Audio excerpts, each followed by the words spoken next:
Hey guys, so I'm gonna use some brand new materials today. I'm gonna use this pan pastel, brand new one, so I'll open it up. Great stuff to work with. Look at that, nice and velvety. It has a little crack in it, but it's all right. And I'll have to open up this Kneaded eraser. So these are always tricky to open. Don't worry, we'll get right into it after I open this drawing. I mean this Kneaded eraser, or at least part of it. I'm not going to use the whole thing, I'll just use half of it, I think.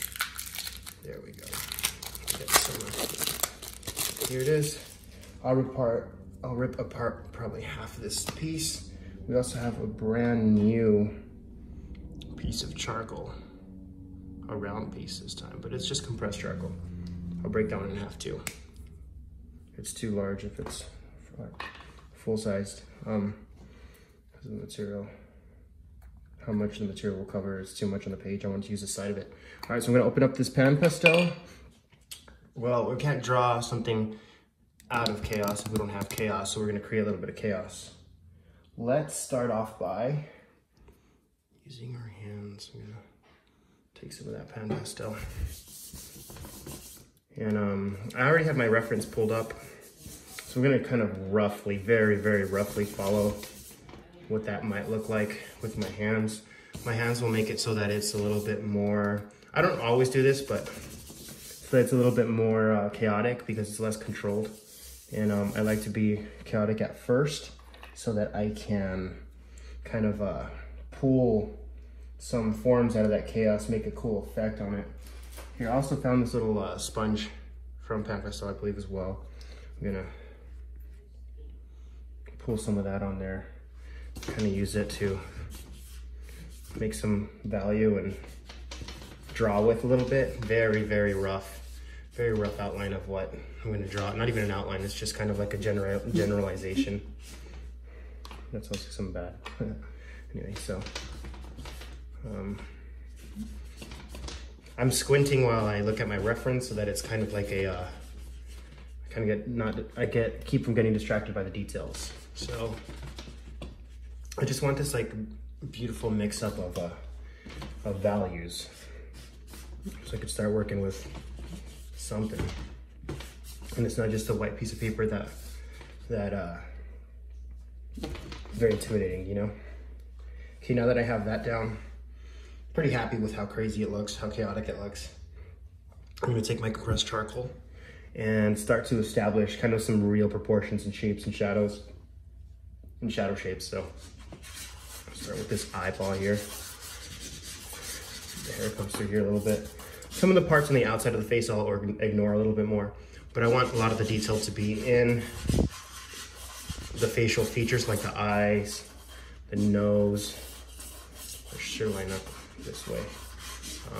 The lips, cheeks, you know, kind of that area of the face.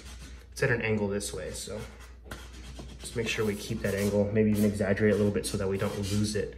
I know that if you don't exaggerate certain parts of the drawing, sometimes you might lose the actual dynamic part of the drawing, because naturally the more we render, the more we work on the drawing, the more that will kind of straighten out the drawing little by little subconsciously. I'm not too concerned what's going to happen over here in the shadows. I really want to be in here in the light section here, which I'm darkening up at the moment just so that I can pull out some marks with the eraser. We don't have any line, so I'm gonna establish a little bit of line quality in here. Just a little bit, just hints here and there. Give it a little bit more diversity in the technique.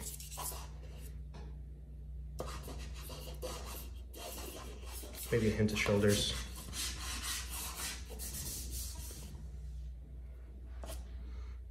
All right, let me straighten this camera out just a tad bit. Okay, got a little bit more top angle. Okay, now I'm going to take the brand new Kneaded eraser that doesn't even look brand new anymore because of my fingers, and start using these light shapes, these light area shapes to establish a presence of where the light is hitting. Don't rely too much on your shadow shapes to bring out your light shapes. Actually use the light as well. It's something that pulls material off of the page. I don't erase mistakes, I just create light with the eraser. Everything is a mistake. It's just like a big generalization anyway, so this light will just help clarify that generalization, and you can utilize it by just establishing a little bit more information that makes it a little more clear. Okay.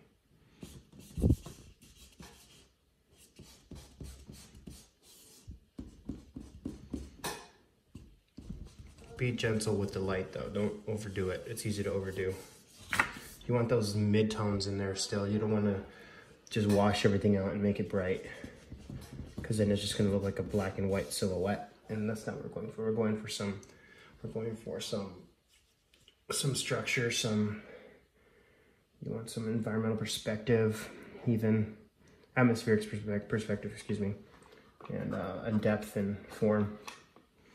I'm taking this sponge again because I don't like if I squint my eyes, looks like the head's chopped off here. So I'm gonna just kind of silhouette something in here. And if it's a little hard to see through. And I'm actually gonna come across right here with some tone as well. Let's keep it super chaotic here. And I just want this part of the face to actually read nicely.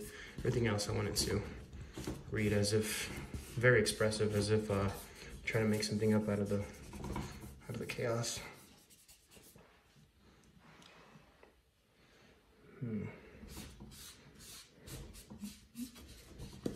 Oops, dropped it.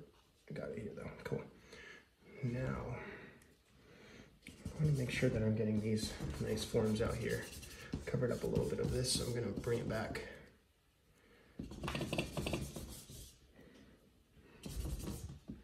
I'm not going to get too into detail in this section, but I'll make sure that I kind of establish where things are a little bit. And I'm losing some of these details in the facial features, so I'm gonna bring those back in a second after I erase a little bit more out of this light.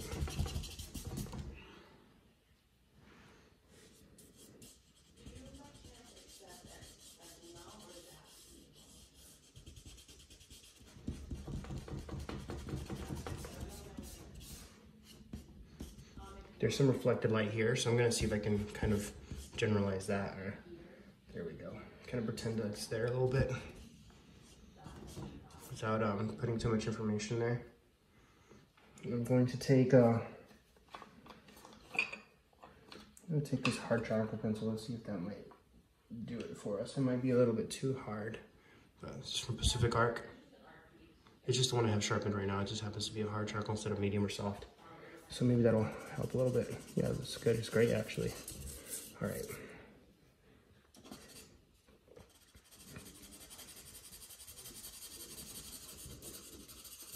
I can be a lot more specific with my mark making because I've established a little bit of where everything goes already. Use it for the nice, gentle details. I'm putting the details only where the light meets the shadows in the parts of the face that I want clarified, because everything else I want it to be very general. So I want the focal point of the drawing to be the face, and it helps to have all the detail live in only one certain section of the drawing. That'll guide your eye toward that part of the drawing. It could be whatever part of the drawing you want. It might not even be the face in your drawing, but I'm just using it as a face because that's what I think is most interesting in the drawing, in this specific drawing, and probably the majority of my other drawings, honestly. But it's just my interest, so. I'm not putting too much detail in the eye because I want it to read nicely. I want it to read like an eye without over detailing it. I think it gives a nice cool effect. I think the masters use that a lot. They use only a couple brush strokes or a couple strokes of charcoal to kind of generalize or kind of pretend the eyes there, and like their strokes just happen to be magnificent and make it look like an actual eyes there when you look closely. It's just a couple of brush strokes that are pretty blatant and crappy. Not crappy, but I would say very generic and not precise. This part needs to be a lot more shadow. Oh well. Make more shadow there, cool. Losing some of that light once again, so I'm gonna pull that out. If you keep pushing and pulling that light, you're eventually gonna get this nice, soft, realistic light effect, even if your drawing isn't realistic. Really nice, it'll make a very nice contrast in your piece of expressive abstraction and realism, kind of a balance of that. That's what I kind of go for. I think it's a nice balance and a very interesting balance, because something that's just all abstraction and expressive can look a little bit hard. It can be hard to read. But if you give the viewer a balance of realism and expression, it gives the viewer some guidance, but simultaneously gives them a role to play in the piece, you know? Like they get to put themselves in the work, because they get to play a role in kind of deciding what everything is, while not being overwhelmed by that, because they have some guidance by the realism part of the drawing. It's just kind of my theology and art theology, if that is even real. It might change, I don't know, but to me that's what it's all about. How can I draw that viewer in, but how can I make it so that they are not just bored by what they see? They don't have everything, not everything is answered for them as it is, you know?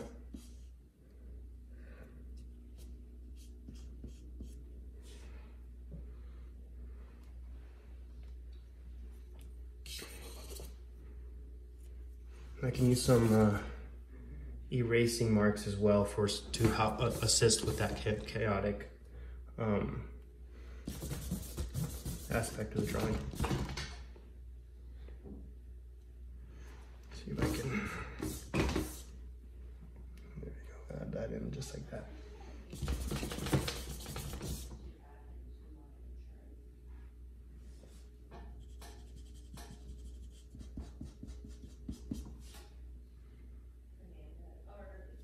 Let's turn it just slightly more. So this is a reference I'm working with actually down here. You can see the relative parts of the drawing. Now it's not exact, and I don't want it to be exact. I just want it to be to inspire the position of the drawing and the light, the qualities of light. But I don't mind if I differ a little bit from it, as long as it's still sound anatomically and not way off, you know what I mean? So as long as I'm doing that, I'm okay with it. I don't want it to look exactly like the individual in the drawing. That's not my goal is not to copy the drawing.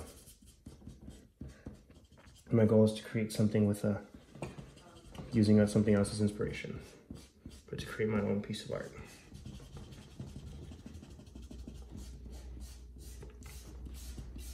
If you take your own photographs, you can get as close to that drawing as as close to that reference as you want. But if you're not, you gotta be careful.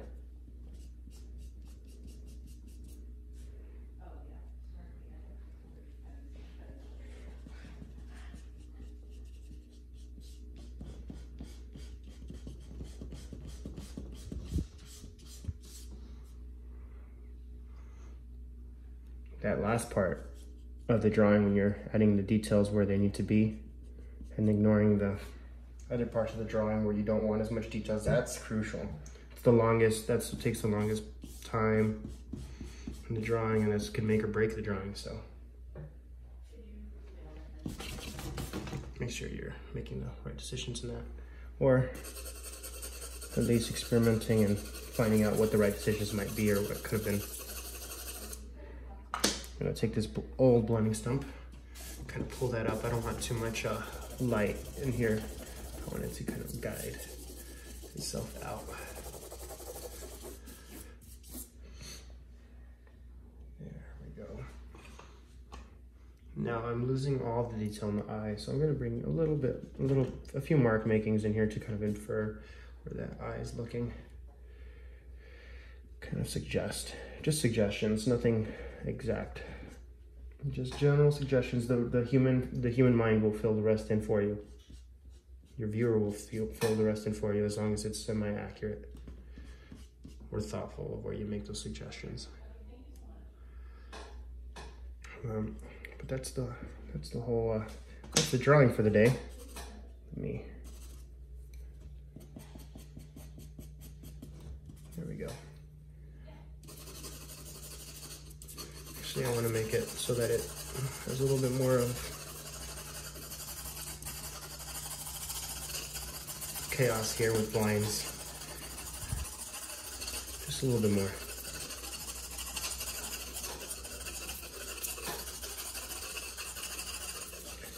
Kind of balance that out with some more chaos out here. There we go. Love to see that. All right, guys, thanks for watching.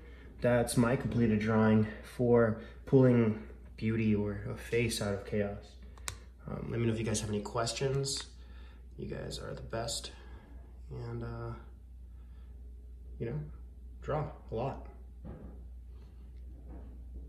This is Josh signing off. Thanks, guys.